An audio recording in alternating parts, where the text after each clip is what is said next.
देखील आलेला आहे. तर सर्व उपस्थितांचे धन्यवाद, तुम्ही आलात आणि मला या पुरस्काराच्या सन्मानासाठी भाई वैद्य फाउंडेशन व आरोग्य सेना यांचे कार्यकारी मंडळींनी मला योग्य असं ठरवलं आणि मला या वर्षीचा दिला, त्याबद्दल तुम्हा सर्वांचे आभार. आणि हा पुरस्कार घेणं म्हणजे जबाबदारी पण स्वीकारणं आहे, तर ती देखील जबाबदारी मी स्वीकारतो. आणि विशेषतः माझ्या सह पुरस्कारत्या शिक्षिका गेडामताई यांनी जे आवाज आपलं भाषण केलं आणि आपले विचार मांडले, त्यांच्यासाठी आपण परत एकदा ऑडियन्स मध्ये बसलेले डॉक्टर बाबा आढाव, सोशलिस्टांचा ज्या काळात एक रुबाब होता आणि पॉलिटिकल पॉवर कडे जाणारी एक पिढी तयार झाली होती, पण त्या काळात समाजाला काही आपण केलं पाहिजे आणि समाज सोसायटी या दृष्टिकोनातून आपण दूर घालवल्या पाहिजे. त्यापैकी 3 रत्न होते, त्यापैकी एक आहे जॉर्ज फर्नांडिस, भाई वैद्य आणि डॉक्टर बाबा आढाव. बाबा आढाव त्यांच्या कार्याला खरं सलाम. आणि भारत हा मोदीमय झालेला आहे आणि अमेरिका देखील झालेली आहे. तर तुम्ही अमेरिकेचं भाषण माननीय पंतप्रधान साहेबांचं न ऐकून इथं आल्या, त्यासाठी तुम्हा सर्वांच्या हिमतीची मी दाद देतो. आणि आमचे सन्माननीय आदरणीय पंतप्रधान आहेत, की इथल्या लोकल गुप्तहेर खात्याचे जे अधिकारी बसले असतील त्यांनी आपल्या डायरीमध्ये लिहून द्यावं, मी चांगल्या गोष्टी म्हणलेल्या आहेत. औपचारिकता माझी आता पूर्ण झाली. मला खरंच डॉक्टर अभिजित वैद्य व मिसेस वैद्य या दोघांची मला खरंच खूप आभार मानायचे आणि त्यांचा सुद्धा पुरस्कार करायचा की आपल्या वडिलांनी केलेलं काम आणि त्या कामाला त्याच निष्ठेने व त्याच आत्मीयतेने पुढे न्यायचं आणि त्या विचाराला जिवंत ठेवायचं, हे एवढं मोठी जबाबदारी घेऊन पुण्याच्या ठिकाणी, म्हणजे जेव्हा मी सोशलिस्टांचा विचार करतो तर पुणे डोक्यात येतच. त्यापैकी या फळीतले डॉक्टर अभिजित वैद्य आहेत व त्यांच्या परिवारासाठी पण आपण टाळा वाजवून त्यांचा. आता समाजवाद या विषयाला खूप वेळा समजण्याआधी गैरसमज भरपूर निर्माण होतात आणि आत्ताच्या काळात म्हणजे मी विचार करत होतो की समाजवाद या कल्पनेला आकर्षण युवकांमध्ये आहे का नाही, आणि जर आहे तर युवक कुठे आहेत. काल रात्री आमची जेव्हा चर्चा झाली त्याच्यामध्ये अट्रॅक्शन फोर्स काय, तर मला वाटतं समाजवादाचं एक महत्वाचं अट्रॅक्शन फोर्स हे डॉक्टर बाबासाहेब आंबेडकर आहे. कारण डॉक्टर बाबासाहेब आंबेडकरांची जे जीवन आहे, जे त्यांचं कार्य आहे व त्यांना हवी असलेली जी व्यवस्था आहे ती डॉक्टर बाबासाहेब आंबेडकरांच्या जीवनभराच्या प्रवासात आपल्याला पाहायला मिळते.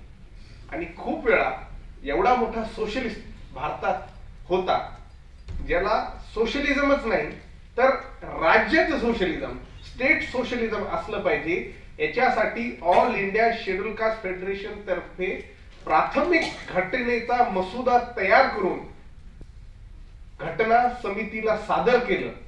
त्याच्यामध्ये राज्याचा समाजवाद कसा असला पाहिजे याच्यासाठी पुरस्कार करणारे डॉक्टर बाबासाहेब आंबेडकर आहेत. त्यांच्या आधीचं कार्य जर आपण पाहिले 1919 नंतर समाजवादाला लागणारे जे विषय आहेत त्या विषयाला धरून ऍडल्ट फ्रँचाईज असेल, त्याच्यानंतर कामगारांच्या बद्दल असलेली त्यांची आत्मीयता असेल व समानतेला धरून व्यवस्था कशी निर्माण करायला पाहिजे व त्याची रिकन्स्ट्रक्शन ऑफ सोसायटी कशी झाली पाहिजे, हे मूळ गाभा समाजवाद या विचारधारेतून जेव्हा पाहतो तर डॉक्टर आंबेडकरांसारखा अग्रसर व निष्ठामय समाजवादी आपल्याला त्या युगात भेटतो. याचंच कारण असं की जेव्हा Babasaheb Republican party of India बनवायला लागले होते तेव्हा राम मनोहर लोहिया व मधु लिमये हे बाबासाहेबांकडे जातात आणि तुम्ही आमचे नेते व्हा म्हणतात, तुम्ही या नवीन संघटनेचे तुम्ही इथले आमचे पुढारी व्हा, आम्ही तुमच्या अंडरमध्ये काम करू. आणि त्यांचे पत्रव्यवहार झालेले आहेत. एकेकाळी हैदराबादमध्ये त्या दोघांची मीटिंग होता होता राहिलेली आहे. तर हा जो स्कोप आहे, हा स्कोप कुठेतरी इथल्या सोशलिस्टांनाही कमी पडला आणि आंबेडकरवाद्यांनाही कमी पडला समजण्यात. कारण जी नवीन दिशा ठरण्यात आली, विशेषतः रिपब्लिकन चळवळ बाबासाहेब आंबेडकरांची तयार झाली, सोशलिस्टच्या मुद्द्यांना जेवढ्या निष्ठेने पुढे नेलं त्याच्यापैकी एकच नाव आहे ते दादासाहेब गायकवाडचे जमिनीच्या हक्कांसाठी. व तेच नाही तर बाबासाहेबांनी जिथं धर्मांतर केलं की बाबासाहेबांच्या जेवढ्या काय आठवणी असतील, वास्तू असतील, त्यांच्यासाठी रिपब्लिकन नेतृत्वामध्ये जे महत्वाचं योगदान दिलं असे दादासाहेब गायकवाड होते. आणि त्या भूमिकेतून मग एक नवा राष्ट्रवाद कसा असला पाहिजे याच्याकडे लक्ष देणारे म्हणजे हे बाबासाहेब आंबेडकर. आता सोशलिस्टचा जर इतिहास पाहायला गेला, आधीपासून जरी पाहायला गेला, जेव्हा मार्क्स आपले विचार मांडत होता तर मार्क्स आधी कम्युनिस्ट मॅनिफेस्टोच्या आधी, कम्युनिस्ट मॅनिफेस्टो मांडण्याच्या आधी त्याच्या पॅरिस कम्युन मध्ये सांगतो की सोशलिझम साठी आपल्याला काय गोष्टी कराव्या लागणार आहेत. हे कम्युनिस्ट मॅनिफेस्टोच्या आधीचा कार्ल मार्क्स आहे. मग जेव्हा त्यांना अनुभव आले कार्ल मार्क्सला आणि मग कार्ल मार्क्स त्याच्यामध्ये सुधारणा करत करत फ्रेडरिक एंजल त्याचा जो मित्र आहे ते मिळून त्यांनी एक नवीन समाज कसा असला पाहिजे आणि हे औद्योगिक क्रांतीच्या गर्भात लिहिलेलं हे त्यांचं एक विषय, त्यांचा थिसिस आहे. पण त्याच काळात कार्ल काउस्की नावाचा त्यांचा एक कॉन्टेम्पररी होता. कार्ल काउस्कीला वाटलं बाबा ह्या प्रकारे जर आपण समाज व्यवस्था करू तर याच्यामध्ये आणखीन आपल्याला जे अग्रेसरपणा लागणार आहे ते कुठे ना कुठे कमी पडतोय. पण जी हवी असलेली अपेक्षा होती, मार्क्सच्या काळात देखील डेमोक्रॅटिक सोशलिस्टांचा खूप मोठा प्रभाव होता. त्याच्यापैकी एक महत्वाचं नाव म्हणजे एडवर्ड बर्नस्टीन. एडवर्ड बर्नस्टीन हा विचार मांडत असतो की तुम्हाला हवी असलेली जी व्यवस्था आहे, तुम्हाला हवी असलेली जी समानतेची व्यवस्था आहे, द्रव्यांवर कामगारांचा असलेला कब्जा असलं पाहिजे, हे सगळं मान्य आहे. पण त्याला जो मार्ग दाखवतो तो कदाचित चुकीचा आहे. हा त्या काळातच मार्क्सच्या वेळेस मार्क्सच्या सोबत हा झालेला जो वादविवाद आहे. आता त्या वादविवादाचा अभ्यास करणारे डॉक्टर आंबेडकर 1913, 14, 15, 16 अमेरिकेच्या कोलंबिया विद्यापीठात, त्या काळातली सर्वात प्रतिष्ठित विद्यापीठ होती आणि त्यांच्या आजूबाजूला बसणारे जे शिक्षक प्राध्यापक शॉर्टवेल असतील, डुवी असतील, सिडनी वेब असतील, अशी बाकीचे लोकांच्या ते सोबत बसून याचा अभ्यास करायचे. आणि त्या काळात जेव्हा लेनिनने क्रांती आणली होती तर बाबासाहेबांना वाटले की क्रांती बरोबर आहे, कारण मार्क्सच्या सिद्धांताला मग आपल्या पद्धतीनं या जार रेजिमला कसं संपवायचं व नवी सत्ता आणायची, हा लेनिनचा जो सिद्धांत होता तो बाबासाहेबांनी अनुभवला होता. आणि जवळजवळ 10-12 वर्ष त्यांनी जे सरकार आल्यानंतर, म्हणजे जेव्हा बोल्शेविक्स यांची सरकार आली तेव्हा त्यांनी त्याचा अभ्यास केला. व त्याच्यानंतर जो एडवर्ड बर्नस्टीन असेल किंवा त्या काळातले फेमिनिस्ट विचारधारेचे असतील, डेमोक्रॅटिक सोशलिस्ट असतील, लिबरल सोशलिस्ट असतील, असे अनेक गट होत गेले. मग एकेकाळी म्हणजे अमेरिकेत महत्वाचे विचारवंत जे प्रॅग्मॅटिक फिलॉसॉफीच्या याच्यातून येतात, विलियम जेम्स, त्यांचा आणि बाकीच्या लोकांचा असा त्याच्यात संबंध होतो, बाकीचे लोक त्याच्यात जोडले जातात. सोसायटी फॉर ख्रिश्चन सोशलिस्ट अशी त्या काळात बनलेली एक संघटना होती. यांचा मार्ग काय होता की बाबा जो तुम्ही मार्ग अपनावताय, तुम्हाला जे मार्ग हवे अपेक्षित आहे तो मार्ग आम्हाला देखील आहे, पण याचे जे आउटकम आहेत तुम्हाला जे मिळणार आहे तसे मिळणार नाही. आणि याचं सर्वात चांगल्या पद्धतीने मांडणी करणारे आमच्या स्टेजवर बसलेले डॉक्टर रावसाहेब कसबे आहे. बाबासाहेबांनी कार्ल मार्क्स की बुद्धा ही जी कॉन्ट्राडिक्शन आहे किंवा बाबासाहेबांचा जो अलिखित सुरुवात असलेला जो त्यांचा थिसिस होता कम्युनिझम इन इंडिया, याचं त्यांनी खूप मूल्यमापन करून बाबासाहेब आंबेडकरांच्या विचाराला ज्या प्रकारे जिवंत केलं, रिजरेक्ट केलं, त्यासाठी आपण रावसाहेब कसबे सरांचे आपण खरं टाळ्या वाजवून त्यांचा आपण शुभेच्छा दिल्या पाहिजे.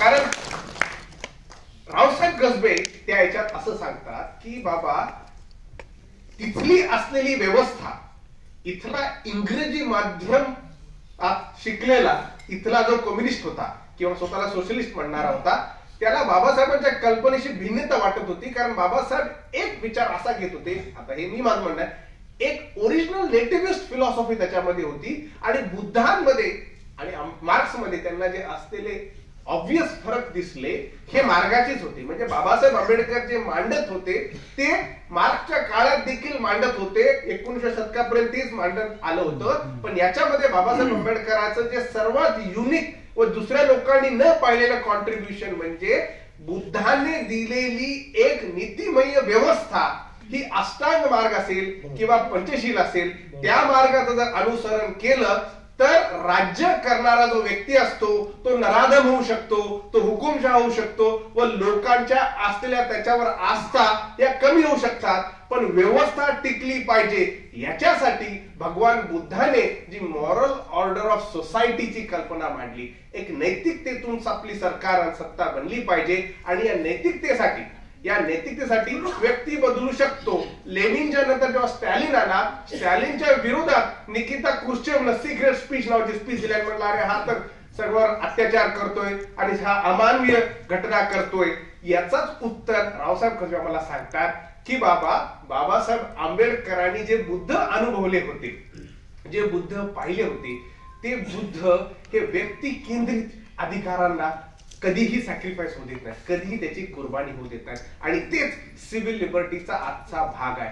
आणि जर तुम्हाला मक्तेदारी करायची असेल कोणाची पण देखील, तर ती मक्तेदारी आपल्याला लोकशाही मार्गाने सोडावी लागेल. पण बाबासाहेब हेच आहेत जे म्हणतात की पार्लमेंटरी डेमोक्रेसीवर पूर्णपणे भरोसा करणं हे देखील चुकीचं आहे.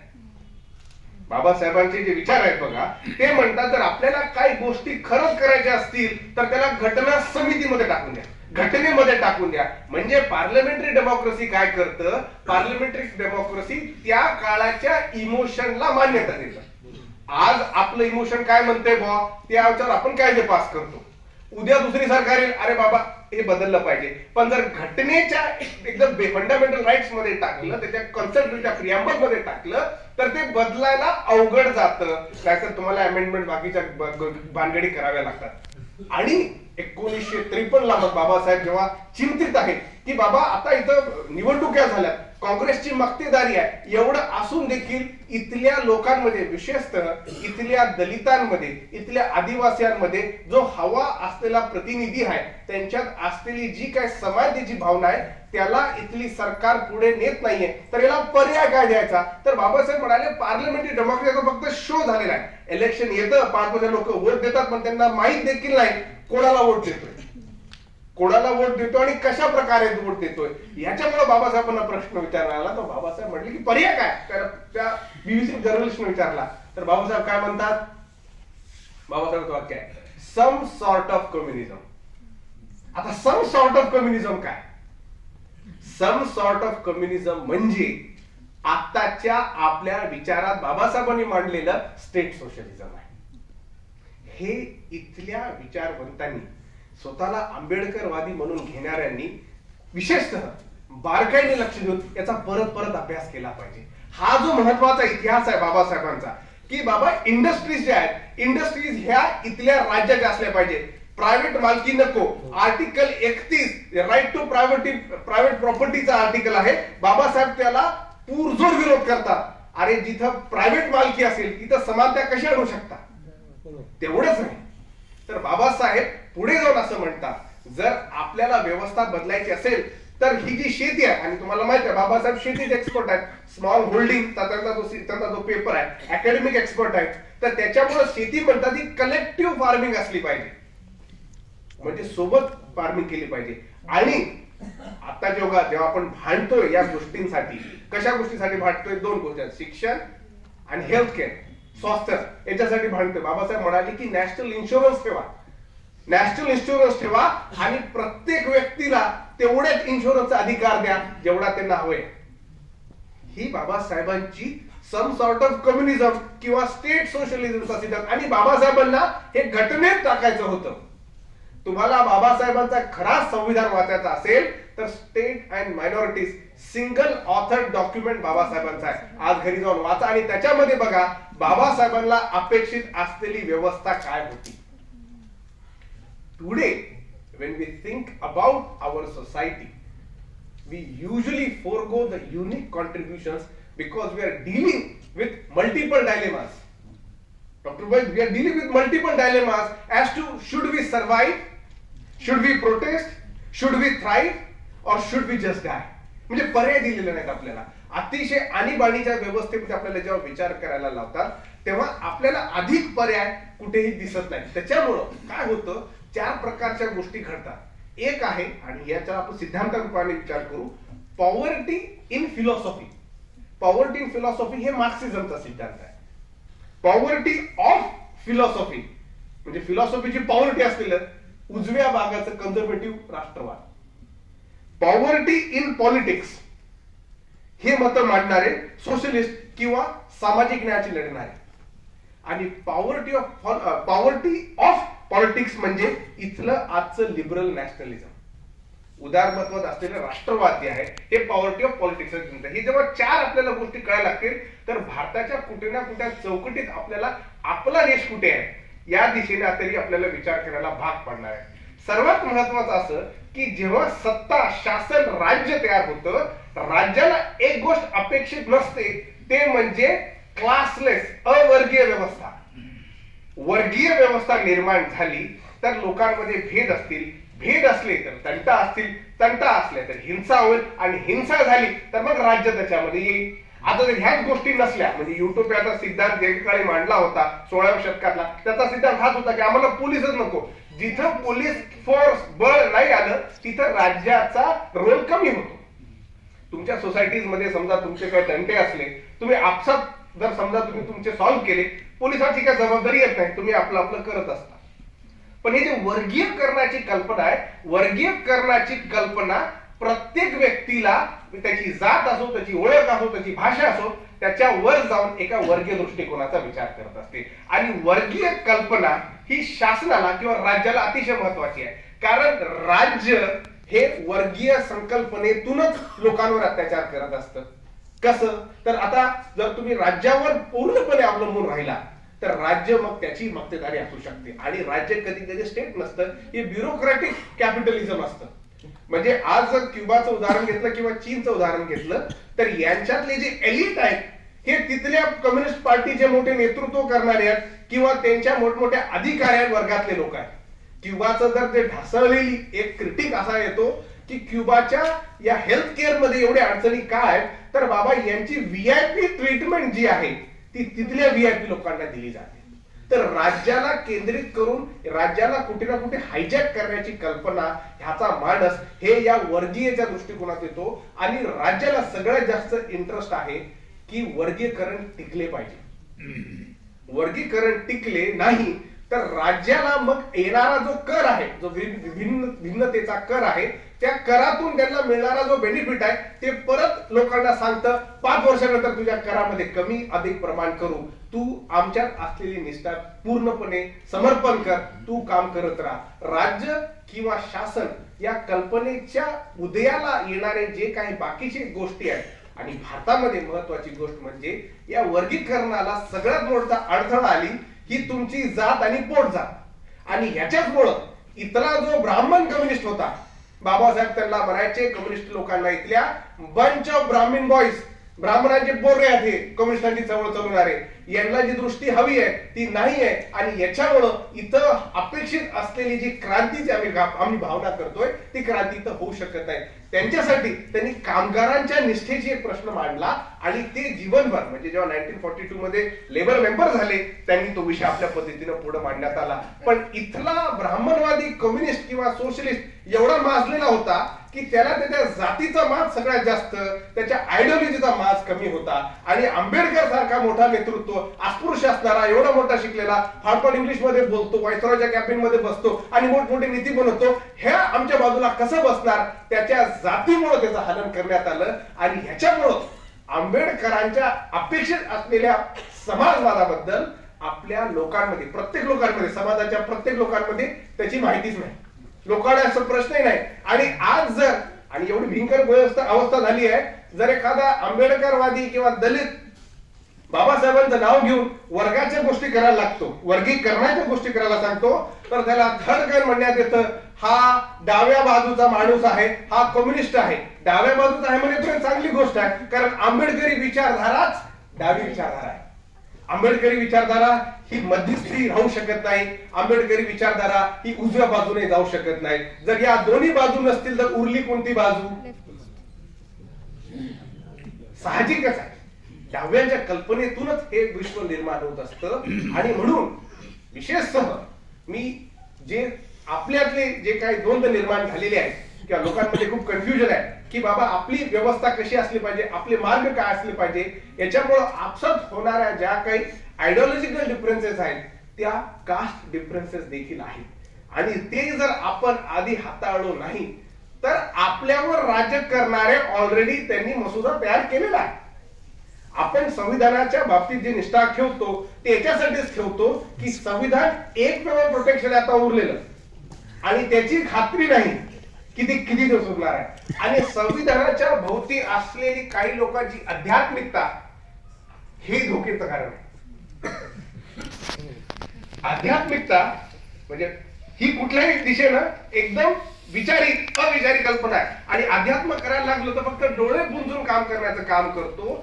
आपल्याला संविधानाबाबत जागर असा करायचा आहे, महत्वाची जी कलम आहेत, महत्वाची जी कलम ज्या ज्या लोकांना लागू होतात त्या कलमांचा जर आपण पुरस्कार त्या समाजात करू तर आपल्याला लक्षात येईल त्यांच्यामध्ये असलेली पण संविधानाप्रतीची निष्ठा व संविधान बचावासाठी केलेलं कार्य आपण केलं पाहिजे असं त्यांना वाटतं. उगाच 400-500 पानाचा जर आपण संविधान ग्रंथ चांगला आहे दिलं पाहिजे, त्याच्यासाठी काय वाईट नाहीये, पण त्यांना देखील जाऊन सांगा की हे संविधान याची पार्श्वभूमी काय आणि हे एवढं मोठं अडचण इथल्या राजकर्त्यांना काय आणि याच्यासाठी वेळोवेळी होणारे याच्यावर आत्मघाती हल्ले काय, हे जोपर्यंत आपण समजून सांगणार नाही तोपर्यंत वेगवेगळ्या दिशेने आपण जाणार आहोत. आणि म्हणून आज 2 विषयामध्ये आणि माझे आवडते विषय आहेत ते म्हणजे शिक्षण आणि स्वास्थ्य.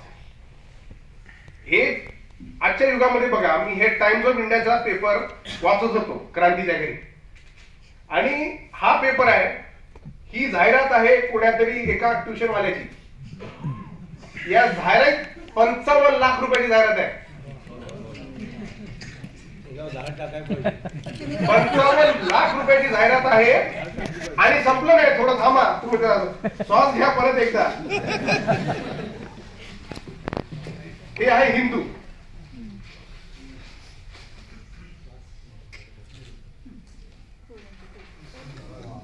इथेही आहे, इथेही आहे आणि वेगवेगळ्या जाहिराती आहेत. जर हे 2 पान घेतले असतील तर जवळपास 1 कोटी रुपये या प्रायव्हेट कोचिंगने खर्चले आहे.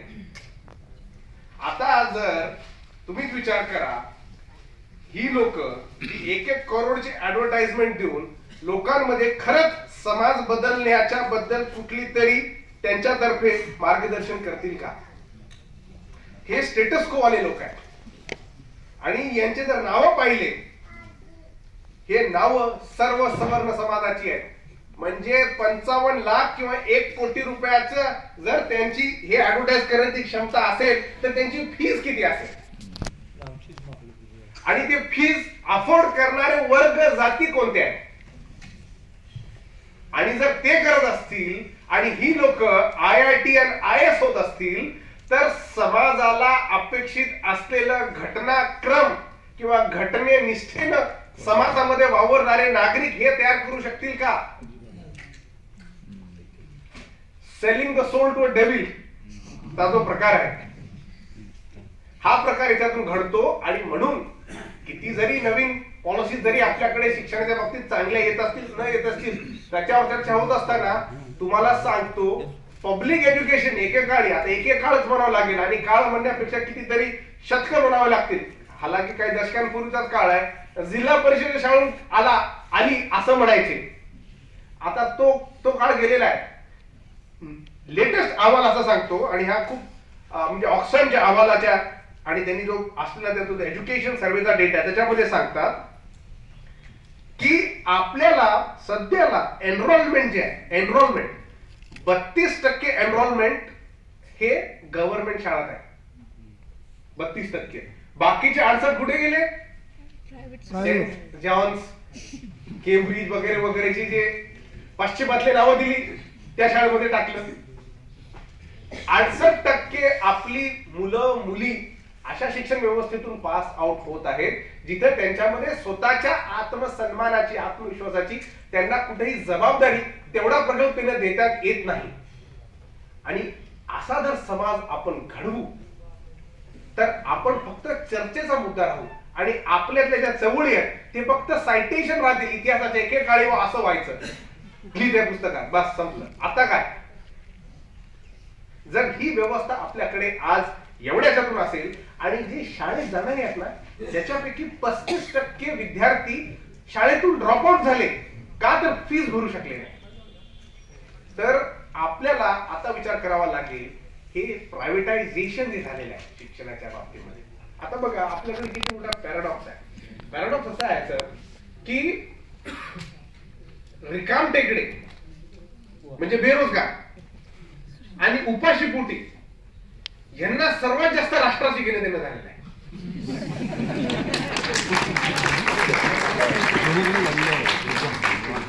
आणि कोणाचा राष्ट्रवाद चालवत आहे त्याच्या बाप जन्मी तो विचार करणार नाही, त्याच्यापर्यंत पोहोचेल. पण उपाशीपोटी आहे, उपाशीपोटी आहे, बँकेत दमडी नाही, मात्र राष्ट्रवाद करत तो लोकांचे झेंडे घेऊन बाहेर फिरत आहे. आणि हाच पोरगा किंवा पोरगी तो झेंडा घेऊन तो मुसलमान आहे का, तो दलित आहे का, तो कोण्या फल्याण्या जातीचा आहे का करून तो दंडा मारतोय आणि जेल मध्ये जाऊन स्वतःचं पोट भरतोय. ही भीषण अवस्था आहे. आणि युवकांना विशेष इथं आपल्याला मार्गदर्शन करण्याची आवश्यकता आहे. जिथं जिथं आंदोलन होत आहेत, जिथं जिथं आंदोलन होत आहेत, सगळ्यात पहिलं प्रश्न विचारा, माझ्या व्यक्तिगत जीवनाशी, माझ्या करिअरशी, माझ्या शिक्षणाशी, माझ्या घरात येणाऱ्या पैशाशी याचा काय संबंध आहे का? जर संबंध नसेल तर त्याला तिथंच सॅल्यूट मारा आणि शाळेच्या, कॉलेजच्या किंवा तुमच्या असलेल्या व्यवसायाच्या दृष्टिकोनातून जा. रस्ते बदला, कारण तुम्हाला रस्त्यावर येऊन राष्ट्रवाद करणाऱ्यांची मुलं माझ्यासोबत हार्वर्ड मध्ये शिकत आहेत. आणि तुम्हाला सांगतो ती मुलं परत येणार आहेत आणि तुमच्यावर मंत्री, संत्री, आमदार, खासदार, IAS, IPS म्हणून राज्य करणार आहे. म्हणजे एक वर्ग जो हमेशा पेझंट राहील, खालच्या स्तराचा राहील, आणि एक वर्ग जो हमेशा राज्य करेल. आपल्याला फुकटची भावनिकता ही प्रत्येक कोपऱ्यात आणि आता व्हॉट्सअप आणि फेसबुक मध्ये वापरलेली आहे. आपल्याकडे आणखीन एक वर्ग निर्माण झालाय जो बेरोजगार आहे आणि रिटायर आहे आणि यांना फुल टाइम फेसबुकवर यांचं काम चालू आहे. सर एखादी भूमिका आपण मांडलो, आता दोन्ही देशासाठी बोजा आहे. कारण राष्ट्र हे तुमच्या असलेली जी तुमच्यात ऊर्जा आहे, तुम्ही जेव्हा राष्ट्राच्या इंजिन मध्ये टाकता त्याच्यातून कर उपलब्ध करून देता तेव्हा तुम्ही राष्ट्रासाठी होता. जे बेरोजगार आहेत त्या बेरोजगारांना बेरोजगार काय याच्यापेक्षा जास्त, हा बेरोजगार काय याच्यापेक्षा जास्त चीन आणि भारताचे संबंध, परराष्ट्र संबंधाचा एक्सपर्ट झाले. किती मोठी शोकांतिका आहे. अरे पहिलं पोट भर, तुझी जबाबदारी आहे. आई वडिलांनी तुला कष्ट करून वर केलेला आहे, कॉलेजला गेलास, शिक्षण घेतलं. निराशा ही व्यवस्था जेव्हा एक पिढीमध्ये निराशा निर्माण करते, ती निराशा तुम्हाला इथल्या मेंटल हेल्थ स्टॅटिस्टिक्स मध्ये दिसतं. 21% भारतीय दरवर्षी सुसाईड करून मरतात. जे मेंटल हेल्थच्या स्टॅटिस्टिक्स मध्ये मरणारी लोक आहेत 21% आहेत सुसाईड मधून स्वतःचा जीव देणारे. आपल्या आजूबाजूला बघा, लयतल्या गल्लीत बघा, 2 गल्ल्या बघा किंवा पाहुण्यातल्या बघा, कोणीतरी तुमच्या स्मरणात असेल ज्याने सुसाईड करून मेले. हे ना ते कारण असेल. आणि आर्थिक रूपाने, आर्थिक WHO चा रेकॉर्ड आहे, WHO वर्ल्ड हेल्थ ऑर्गनायझेशन म्हणतं 2012 ते 2030 सरासरी त्यांनी काढलेली आहे. आर्थिक कारण म्हणजे मेंटल हेल्थच्या परिणामामुळे त्याचे आर्थिक नुकसान 1.3 ट्रिलियन डॉलर आहे. 1.3 ट्रिलियन डॉलर आपण या मानसिक याच्यातून लोक त्रस्त असल्यामुळं ते प्रोडक्टिव्ह नाहीत, स्वतः जीव देत आहेत किंवा कॉन्ट्रीब्युट करू शकत आहेत इकॉनॉमीसाठी. आणि ही जी निराशा आहे ना, हे निराशा फ्रस्ट्रेशन मध्ये येतं. आणि फ्रस्ट्रेशन करण्यासाठी आपण सगळ्यात पहिलं काय करतो, घरात असलेली बायको असेल, नवरा असेल, लेकरं असतील त्यांच्यावर काढतो. आणि मग समाजामध्ये असलेला जो आदर्श घर आहे ते आपल्याला दिसत नाही, कारण त्याच्याकडे पर्याय नाही. दोघंही माय बाप राब राबतायत, लेकराला शिक्षण करायचंय, प्रायव्हेट शाळेत पाठवायचे, आणि ते जे फ्रस्ट्रेशन आहे तरी देखील त्याचा खिसा फाटला, आता त्याच्यासाठी पैसे नाही, पुस्तक महाग झाले त्याच्यासाठी पैसे नाही.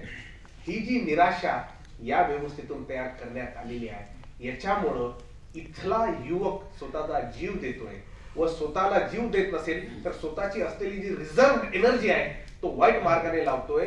देश तिथं सगळ्यात मोठ्या अधोगतीने जातो.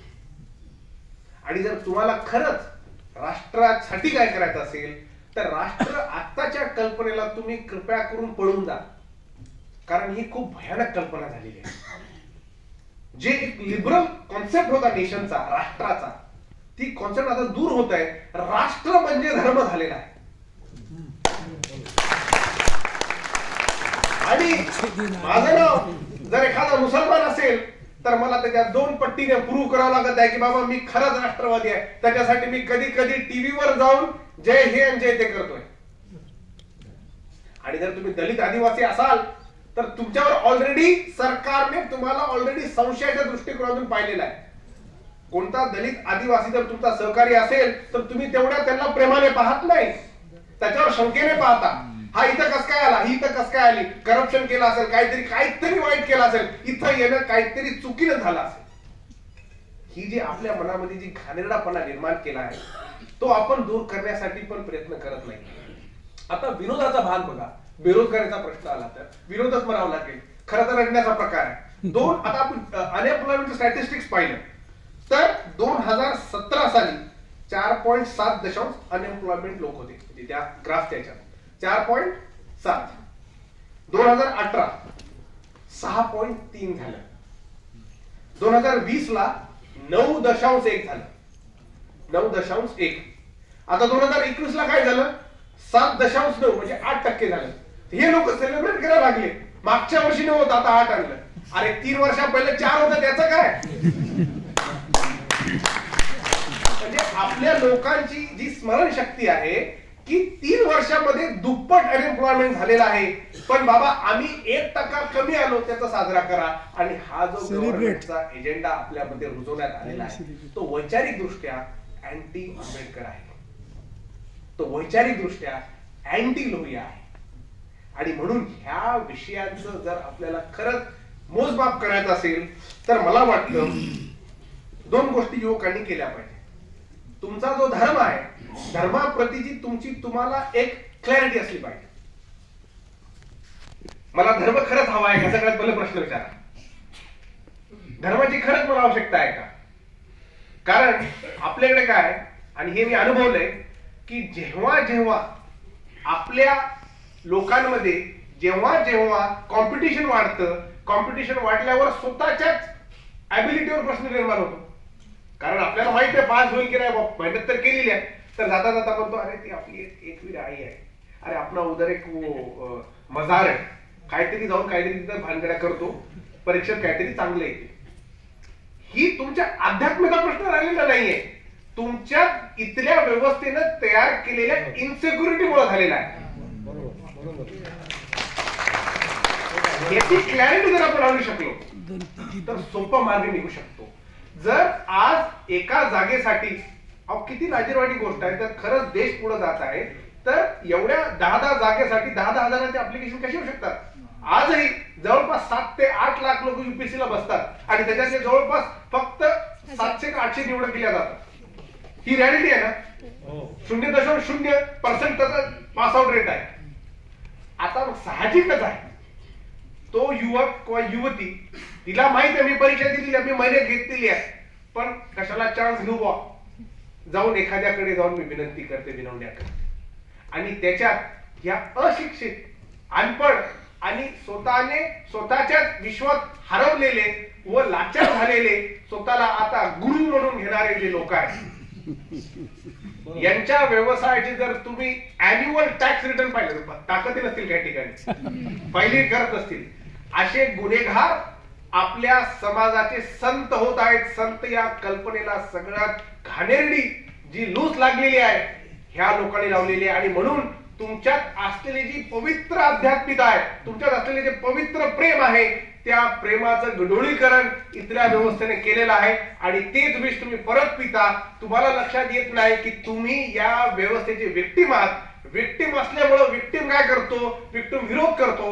विरोध व्यवस्थेचा करण्याच्या ऐवजी विरोध लोकांचा करतो. आणि जेव्हा लोकांचा करतो, लोकांमध्ये होती हिंसा. मग कोल्हापूर असो किंवा अन्य ठिकाणी असो, समाजातले युवक एक दुसऱ्याला मारतात. आणि एक केस लागली तुमच्यावर तर तुम्हाला नोकरीचे हाल आहे. माझ्यावर जर त्या काळात, आणि मला खरंच आंबेडकरी आंदोलनाला सलाम करावा लागेल, आमच्या ते रक्त होतं, आम्ही लढणारे होतो, आमच्या विरोधात करणारे रस्त्यावर जायचो, पण तेव्हा आमचे थोरले मंडळी म्हणायचे, बाबा सूरज तू आमच्यातला एकपैकी आहेस बाबा, तू पहिलं घरी जा. मी म्हणायचो हे मला डिस्करेज का करत आहे, मी इथं एवढा युवक आहे, मी काम करण्यासाठी तयार आहे.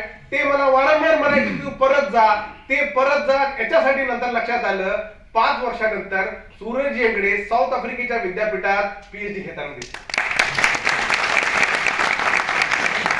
याचा अर्थ असा नाही की तुम्ही तुमच्या अधिकाराच्या आंदोलनासाठी पळून जा.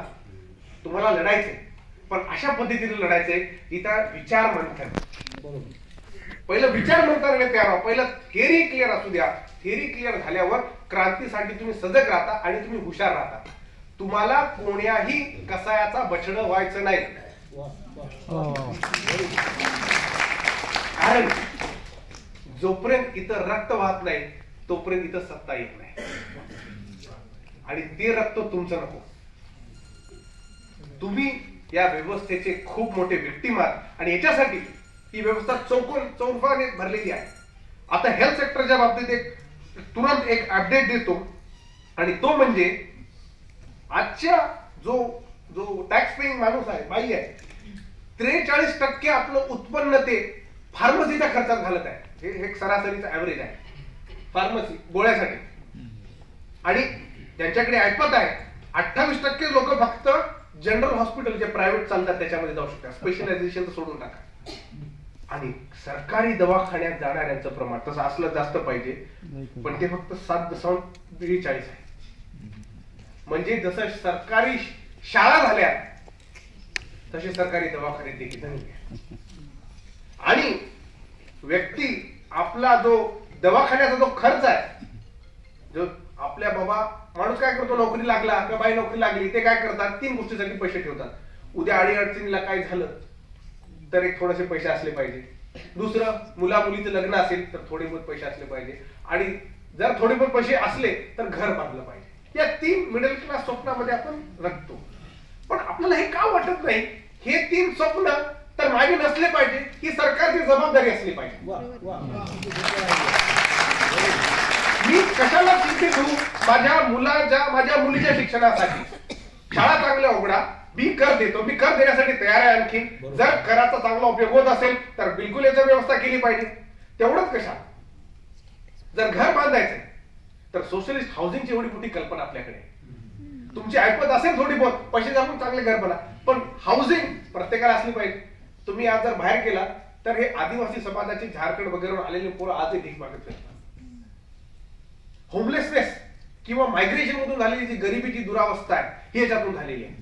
आणि खरंच लग्नासाठी किंवा स्वास्थ्यासाठी तुम्ही जीवनभर राज्यासाठी जेवढं कर देऊन मेहनत करून या देशामध्ये राहिल्या, देशाची जबाबदारी नाही तुमच्याप्रती का वन वे रेस्पॉन्सिबिलिटी आहे? हे प्रश्न जेव्हा आपल्याला कळायला लागतील, जेव्हा आपल्या लक्षात येईल आपल्यात अँझायटी तयार करण्यात आलेली आहे. आणि ही अँझायटी वेगवेगळ्या मार्गाने आपले स्वरूप धारण करते. कधी ती स्वतःला मेंटल हेल्थ मधून होतं, तर कधी कधी परिवारातल्या असलेल्या भानगडीतून होतात, तर कधी कधी आपल्यातला असणारा जो लढाऊ प्रवृत्ती आहे त्यालाच मारण्यात येतं आणि मग आपण एक हताश जनरेशन तयार होतो, काहीच होऊ शकत नाही. आज जर दुसऱ्या व्यक्तीला बाहेर जाऊन विचारलात तर ते म्हणतील याला पर्याय काय, हताश झालेले आहे. आणि इथं तुमच्यावर राज्य करणारे 46 PSU public service undertaking SC ST OBC समाजाच्या लोकांना इथं थोडा बहुत प्रमाणे आरक्षण होतं, ते नोकरी लागायची, घरदार चांगलं व्हायची. एक इंजिनियर ONGC ला लागला तर त्याचा पुरं परिवार सेट व्हायचा, सांगायची बाबा मोठ्या जागी नोकरीला आहे. 46 PSU मोदी सरकार एकतर बनवलं एक नाही, पण हे विकायला चाललेले आहे. आणि आपली चिंता तिथं असली पाहिजे. नव उदारवतवादी धोरणामध्ये काय झालेलं माहितीये काय, अर्थकारणाचे जे कारण आहेत ते सांस्कृतिक कारण केले, पर्सनल. इथं अडाणी तिकडे विकतोय, ऑस्ट्रेलियाचे माईन घेतोय किंवा बाकी सगळे कॉन्ट्रॅक्ट घेतोय. तुम्हाला याची आता झळ लागणार नाही, तुम्हाला याची झळ येणाऱ्या 10 ते 15 वर्षात लागणार आहे. कारण यांनी राजकारणाचा स्तर एवढा खालवलेला आहे की त्याच्या विरुद्ध लढण्यासाठी तुम्हाला त्या खालच्या लेवलला जावं लागत आहे. आणि जर हा स्तर जर ते ठेवत असतील तर राष्ट्र मेला म्हणून समजा. खालच्या लेवलवरचे डिबेट असल्याच नाही पाहिजे, राष्ट्राच्या कुठल्या असल्या पाहिजे, राष्ट्राच्या डिबेट एक दुसऱ्याच्या विचारांच्या मतभेदात असले पाहिजे. एक दुसऱ्या जाती धर्माबद्दल घेणं देणं काय, किंवा एक व्यक्ती एक अधिकारशाही अशा कल्पनेतून जर बनत असेल. अहो G20 ची जाहिरात आहे, G20 ची जाहिरात आहे. अहो एकच व्यक्ती आहे का G20 करणारा? माझे काही परदेशातले मित्र आली माझ्यासोबत आणि आम्ही एका एअरपोर्ट वरून जात होतो, तर तीच मला प्रश्न विचारायला लागली की हा प्रत्येक ठिकाणी इकडे बघलं, तो फोटो त्याची बघली, तिकडे फोटो. याचा अर्थ असा होतो, माननीय सन्माननीय गुप्तहेर खात्यासाठी माननीय सन्माननीय आपले प्रधानमंत्री यांना आपल्या काउन्सिल ऑफ मिनिस्टर भरोसा नाही. एक तर ते, नाहीतर दुसरं तू माझ्या लायकीचा नाहीस. हेच कारण आपल्याला खुल्यापणाने दिसतील. आणि म्हणून आपल्याला देखील या समग्र विषयातून जर आपल्याला मार्ग काढायचा असेल तर मला वाटतं आपल्याला 2 प्रकारे काम करावे लागतील. सगळ्यात पहिलं युवकांना सांगतो, विशेषतः बहुजन समाजातील युवकांना सांगतो, दलित आदिवासींना सांगतो, तुम्ही स्वतःची स्टेटस अशी बनवा, तुम्हाला एकदम या देशाचा किंवा जगात होणाऱ्या बदलांमध्ये तुमचं नाव असलं पाहिजे. क्या बात आहे. तुम्ही इथल्या व्यवस्थेनं, ब्राह्मणवादी व्यवस्थेनं, मनुवादी व्यवस्थेनं तुमचं जे दिमाग जे कॅप्चर केलेलं आहे त्याला मुक्तता करायची असेल तर त्याच्या विरुद्ध लढा. विरुद्ध कसे लढा? चांगले टापटीप कपडे घाला, अरे वा, चांगल्या टापटीप शाळेत जा, 7-8-10 भाषा बोलायला शिका. आता हे जगा हे रेमंड मधून डिझायनर्स आहे काल आलेला आहे, डॉक्टर विद्याच्या घरीच मागवलं होतं मी. त्याचे स्वप्न ठेवा, श्रीमंतीची लाज वाटू देऊ नका. तुम्हाला नाही श्रीमंतीची वाटू देऊ नका, गरिबीची काय, श्रीमंत व्हा. मला माझ्या समाजाचे मुलं मुली हे जर उच्च विचार करणारे असतील तेव्हाच समाज त्या दिशेने जाईल. श्रीमंतीची मला त्यांना वाटू द्या त्यांच्यामध्ये थोडा माणूस जागलेला आहे आणि जे धनदांडगे जमीनदार घराण्याचे आहेत त्यांना लाज वाटली तर ठीक आहे. पण इथल्या गरीब कष्ट करणाऱ्या 3 पिढ्या गरीब राहिला, 4थ्या पिढीला त्याला सांगता आपण गरिबीची पूजा कर, ही सगळ्यात मोठी त्याच्यावर त्याच्या मेहनतीची केलेला अन्याय. आपण अपेक्षा करतो झोपडपट्टीत वाढलेला व्यक्ती. माझ्या एका वर्गामध्ये सर हार्वर्ड मध्ये हार्लम हे आपल्याला माहित असेल एक झोपडपट्टी आहे ब्लॅक लोकांची. आता तिथं आम्ही तो एका वर्गात बसलो होतो आणि तिथे आम्हाला डिस्कशन असतात. इथं तर डिस्कशन होत नाही, तर मारतात विद्यार्थ्यांना प्रश्न विचारला पण तिथं होतं. तिथं प्राध्यापक म्हणतो प्रश्न विचार, इथला म्हणतो विचारलास काय, बाहेर भेट. आणि बाहेर नाही भेटला तर वायबामध्ये तुझा बदलाच घेतो, तुझं अक्षर ओळखून आहे मी, रात्री तर अभ्यासच करून येतो याचा अक्षर कसा बदलला. तर त्या वर्गामध्ये माझा मित्र जो तिथल्या एका शाळेचा मुख्याध्यापक होता, त्या शाळेच्या मुख्याध्यापकाने चर्चा होत असती तर त्याच्यात असं एक चॅप्टर होता, त्याच्यामध्ये डिस्कोर्स असा होता की बाबा जे झोपडपट्टीतून लोक आलेली आहेत ती झोपडपट्टीतून जेव्हा वर येतात, शिकतात आणि पुढे जातात ते आपल्याकडे झोपडपट्टीकडे पाहत नाही किंवा ते झोपडपट्टीत जाऊन राहत नाही असा मुद्दा होता. तर त्या व्यक्तीने म्हणला मी काय राहू, माझी पूर्ण जिंदगी या नरकाच्या बाहेर येण्यासाठी तर मी केलेली आहे.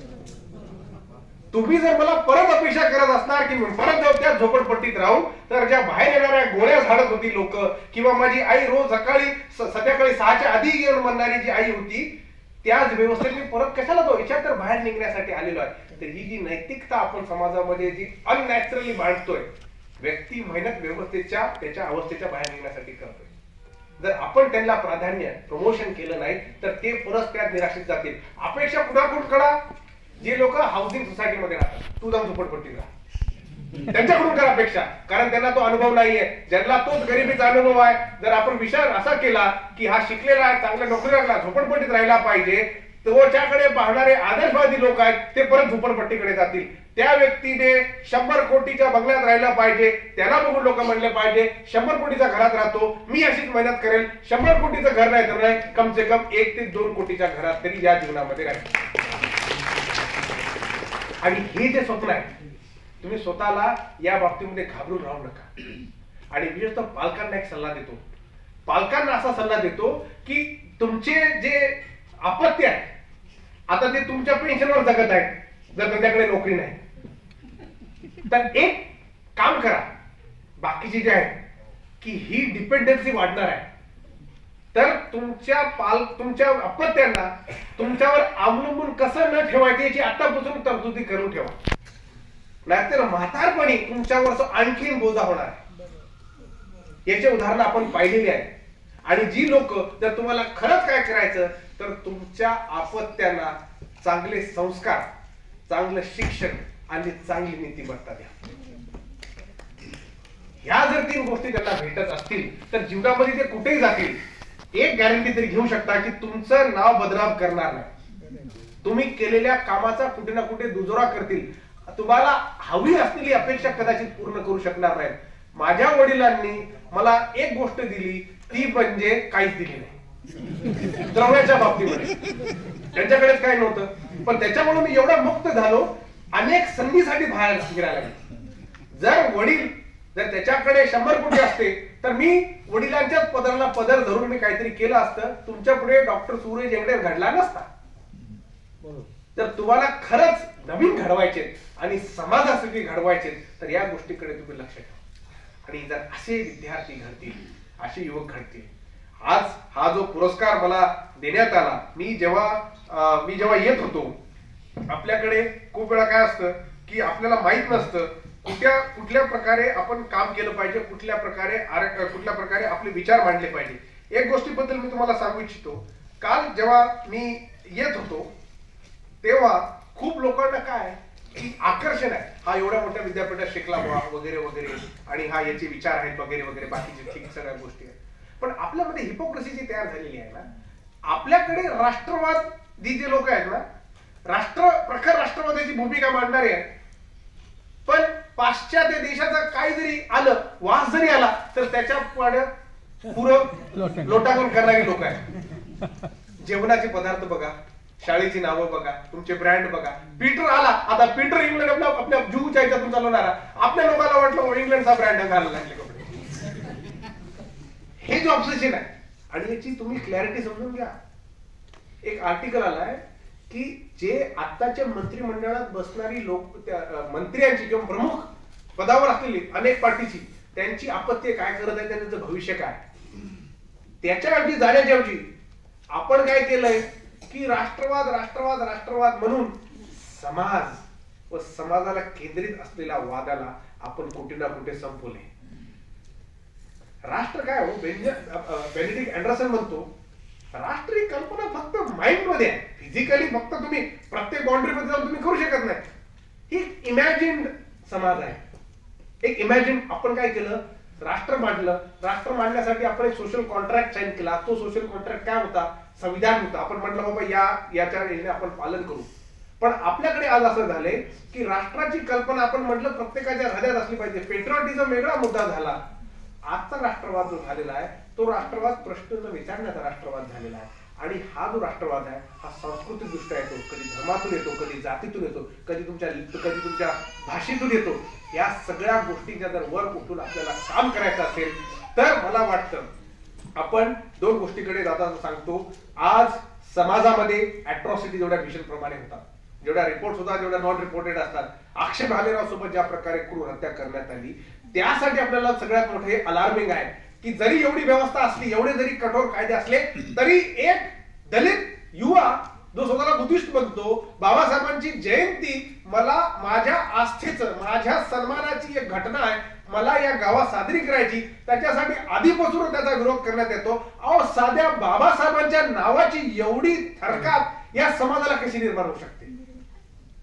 त्या माणसाचा जय जयकार करणं म्हणजे या व्यक्तीला मारून टाकलं पाहिजे, म्हणजे हा संदेश बाकीच्या गावाच्यांना जाईल. म्हणजे बाबासाहेब आंबेडकरांच्या नावानं जर एवढी लोकांमध्ये दहशत असेल तर ती वाईट मार्गाची दहशत आहे. त्यांच्या अंगात जर खरंच बाबासाहेब आंबेडकरांचा जर त्यांना आत्मसन्मान घ्यायचा असेल तर त्यांनी त्यांच्या शिक्षणाकडे पाहिलं पाहिजे, त्यांच्याकडून आदर्श घेतलं पाहिजे. कारण अशा प्रतिकूल परिस्थितीतून एवढा महामानव जन्माला येऊ शकतो व जन्माला येऊन नाही तर तो बोधिसत्व होऊन या जगाला तो सोडून जातो. एवढं मोठं नाव असलेलं, नवलौकिक असलेलं व्यक्तीला जर देखील आपण पाहत असो तर ऍट्रॉसिटी प्रतिबंधासाठी काय केलं पाहिजे, याच्यासाठी जे कर्पूरी ठाकूरांनी जेव्हा चीफ मिनिस्टर होते बिहारमध्ये काय म्हटलं, कर्पूरी ठाकूर हे सगळे समाजवादी विचारधारेचे लोक आहेत, ते म्हटले जिथे जिथे अट्रॉसिटी आहे त्या लोकांना बंदुकी द्या. डिफेन्स मेकॅनिझम राहिलं पाहिजे आणि संविधानामध्ये डिफेन्स मेकॅनिझम आहे. अशा अट्रॉसिटीजच्या विरोधात आपण किती दिवस लढायचं? अट्रॉसिटी झाली नाही पाहिजे याच्यासाठी 2 स्तरावर कामं करावी लागतील. एक आहे समाजाचं प्रबोधन. समाजाचं प्रबोधन प्रत्येक जाती धर्माच्या लोकांनी केलं पाहिजे. दुसरं असं ते होऊ नये याच्यासाठी डिटरंट फोर्स, सरकार शासन याच्यासाठीच आहे, कारण बळ त्यांच्याकडे आहे. बळाचा जर उपयोग आपण हे रोखण्यासाठी करू नसेल तर असे अनेक वर्षातून जवळपास 52,000 दलितांवर क्रूरपणे अट्रॉसिटीज केल्या जातात. नॅशनल क्राईम रेकॉर्ड ब्युरो आहे आणि तुम्हाला माहित आहे शासनाचं जे पण रिपोर्टिंग होते ते 3 टाइम्स कमी असते. जर एवढे प्रकार आपल्याकडे घडत असतील आणि एनसीआरबीचा डेटा आहे, दर दिवसाला जेव्हा आपण डोळे म्हणून झोपून जाऊ 10 दलित महिलांवर अत्याचार, रेप झालेले आहे. अतिशय भयानक परिस्थिती या व्यवस्थेने निर्माण केलेली आहे आणि तरी देखील दलित जेव्हा एकदा येऊन आपल्या आत्मसन्मानाच्या गोष्टी करायला लागतो त्याच्यावर आपण ताकदीने म्हणतो अरे तो तुझ्या नेता तसा आहे. त्याच्यात मानवपणा जो आहे तो खाली करायला सर त्याला सांगण्यात आलं तुझा नेता किती मूर्ख आहे, तुझे लोक असे करत आहेत. अरे त्याची मानवता तरी स्वीकार कर प्राथमिक दृष्टिकोनातून, बाकीच्या गोष्टी नंतर बोलू. पण दलितांचं अस्तित्वच हे इथल्या व्यवस्थेला आत्मघाती आहे.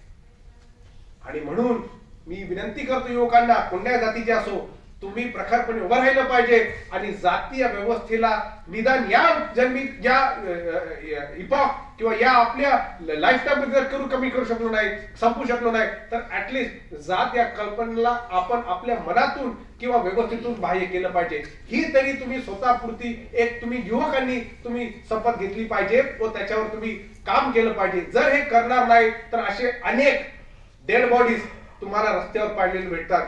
आणि तुम्हाला सांगतो हे राज्यासाठी खूप खतरनाक आहे, कारण शोषण झालेला व्यक्ती 24/7 शोषण स्वीकारत नसतो. तो विरोध करेल, प्रतिरोध करेल आणि प्रतिरोध केला तर भारताकडे ती व्यवस्था नाही या व्यवस्थेला रोखण्यासाठी, हा रोष रोखण्यासाठी. म्हणून प्रत्येक व्यक्तीचं विचार स्वतंत्र आलं की त्याला कुठल्याही पक्षाशी किंवा त्याचं जे काय एंड आहे ते जोडू नका. विचारवंत असू शकतो, पॉलिटिकल असू शकतो, सामाजिक कार्यकर्ता सामाजिक असू शकतो. प्रत्येकाला स्वतःच्या स्तरामध्ये काम करू द्या आणि याच्यामध्ये हायरार्की ठेवू नका. राजकारणी सगळ्यात मोठा आणि समाजामध्ये काम करणारा दुय्यम हा कुठून आला? प्रोफेसर रिसर्च करत असेल, शिक्षिका शिक्षक शिकवत असेल, तसाच राजकारणी पण त्याचा प्रोफेशन आहे, तो नोकरी करतो, पगार घेतो त्याच्या कामाची. आपण जोपर्यंत या हायरार्कीज ज्या तयार केलेल्या आहेत व्हर्टिकली, जोपर्यंत आपण याला तोडून याला हॉरिझॉन्टल करणार नाही, तीच कल्पना कांचीराम साहेबांनी मांडली होती. पेन दाखवून म्हटले की ही जी व्यवस्था आहे त्या पेनला आपल्याला सरळ करायचंय.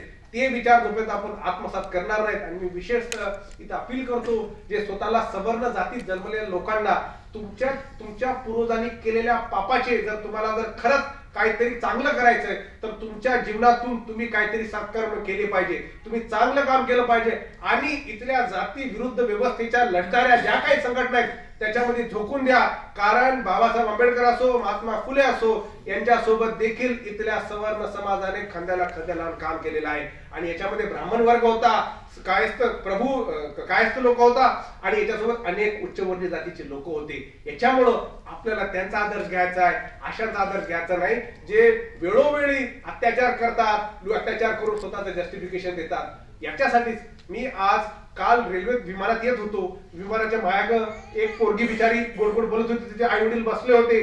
मग ते ऐकत होतो, ती पोरगी बडबड करत होती.